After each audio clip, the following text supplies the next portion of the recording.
New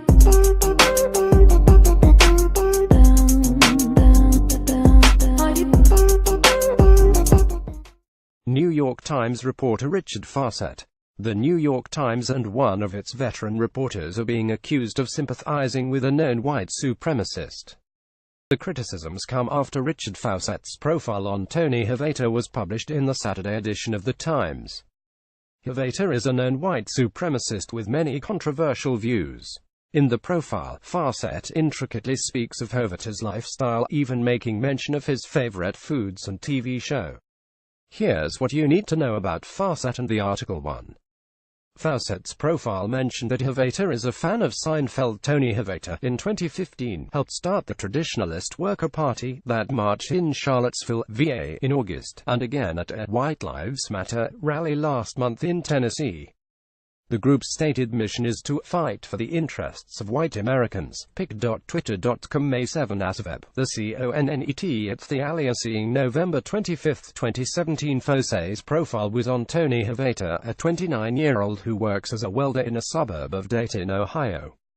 Fauset's article, titled "A Voice of Hate in America's Heartland," tells Havater's rise to prominence in the alt-right movement. He is the Nazi sympathizer next door, polite and low-key at a time the old boundaries of accepted political activity can seem alarmingly in flux.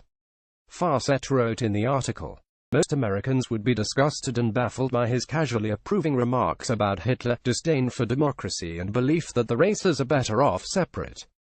Fausset writes about Havater's personal interests, saying he's a big Seinfeld fan, and telling how he's planning to get married. Havater and his fiancée were nervous Antifa would be there to disrupt the ceremony, Fausset writes. Havater helped start the Traditionalist Worker Party, an extreme right-wing group which has a stated mission of fighting for the interests of white Americans. The hate group was one of those which marched in Charlottesville, Virginia in August and has been spotted at a White Lives Matter march in Tennessee in October. "We made history. Hail victory," Havater wrote after the Charlottesville rally, which ended with the death of one counter-protester. 2. Fausset wrote an op-ed meeting interviewing Havater after the article's publication. After the profile was published, Fausset has been accused of promoting Havater's lifestyle and giving his hateful beliefs a platform. He wrote in an op-ed about meeting Havater in a Panera Bread restaurant in Ohio, where they ate turkey sandwiches.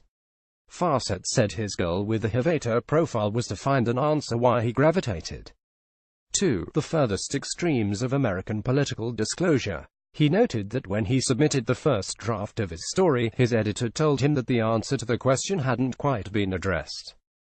Therefore, he went back to Havater to try and make it more clear. They spoke on the phone again, he said, and he found out additional details to his life. "Sometimes all we can bring you is the words of the police spokesman, the suspect's picture from a high school yearbook, the acrid stench of the burned woods." Fausset wrote, "Sometimes the soul, and its shape, remain obscure to both writer and reader." 3. Many have criticized the article for giving a white supremacist a platform. Some readers of Fauset's profile didn't think it was critical enough of Havater and his views on race, the Huffington Post reported. "We eat Wheaties, watch Seinfeld, have hipster beards, and at night we march with torches hoping to eradicate the world of Jews and the colored. Other than that, really we're normal and harmless in America's heartland." The Nazi sympathizer next door. https://3ud7w5i Wajahat Ali at Wajahat Ali. November 25, 2017. Nazis, we want to kill all minorities. White journalists at the New York Times. Okay, but please tell us more about your favorite food and show. Dennis Can James at Merfilm Critic. November 25, 2017. Beskalb, who writes for Jimmy Kimmel Live, especially took offense to the article and Fausset portraying that Havater is a polite person. "I don't mean to sound intolerant, of course, but fuck this Nazi and fuck the gentle, inquisitive tone of this Nazi normalizing BAF journalism, and fuck the photographer for not just throwing the camera at this Nazi's head and laughing." https://t.copf2q9 and Beskalb at Bespel. November 25, 2017. Because of the criticisms of the article, The Times issued a statement Sunday to the AM Joy with Joy Reid show on MSNBC. In it, The Times national editor Mark Lacey says that he understands the outrage, but the piece has been misunderstood. Fausset covered the aftermath of Hurricane Harvey. Fausset's LinkedIn account says that he's the national correspondent for The Times. Prior to coming to the newspaper in May 2014, he worked as a foreign correspondent for the Los Angeles Times, his LinkedIn said. Fausset graduated from the University of Texas at Austin in 1992, where he earned a bachelor's degree in English and Literature Letters. In 1997, Fausset earned a master's degree in journalism from the University of Missouri-Columbia. His biography on The Times states that he's based in Atlanta and mainly writes about the South, focusing on politics, culture, race, poverty and criminal justice. At The Times, Fausset covered the church massacre in Charleston, South Carolina, in which Dylann Roof shot and killed 9 people, injuring 1 other. Fausset also covered the build-up to the 2016 presidential election. pic.twitter.com/8l4kua Richard Fausset at Richard Fausset May 7, 2017. When Houston, Texas was dealing with the aftermath of Hurricane Harvey in early September, Fausset covered it extensively for the newspaper. 5. Fausset worked in Mexico City for the Los Angeles Times. When Fauset's move to the Times was announced May 12, his new co-workers spoke very highly of him. A memo sent to employees at the Times spoke of Fauset's upbringing, saying he grew up in New Orleans and edited a bi-weekly publication in Athens, Georgia. If the national desk wanted to dream up the perfect person to fill the Atlanta bureau, it might come up with someone who grew up in New Orleans, edited an alternative weekly in Athens, Georgia, and had already covered the South for 6 years.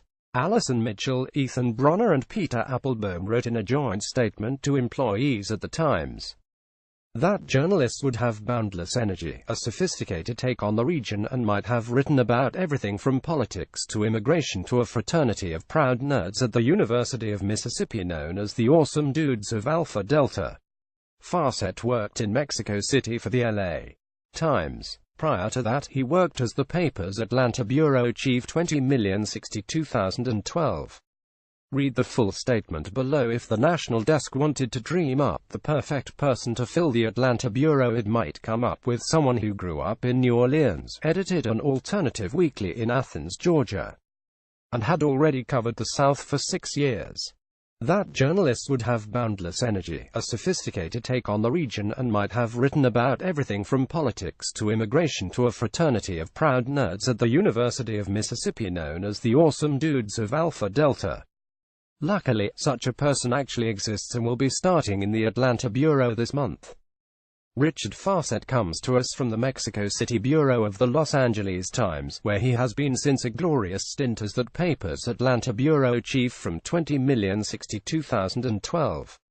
He'll be in New York this week, getting a sense of how we operate. Then he'll be sharing the Southern coverage with Campbell Robertson and Alan Blinder, giving us a really strong team in one of the nation's most compelling regions. We're thrilled to have him. On a sadder note, Dan Frosch, after 8 years in Denver as our junior reporter, has left us to cover the Mountain West for the Wall Street Journal. Anyone who wants to say goodbye should write to him at xxx@xxxx.com. Also, if you know someone in the region who might be interested in that job, please contact Allison Mitchell, Jennifer Kingston or Jack Healy. It is a guild position. Allison, Ethan and Peter.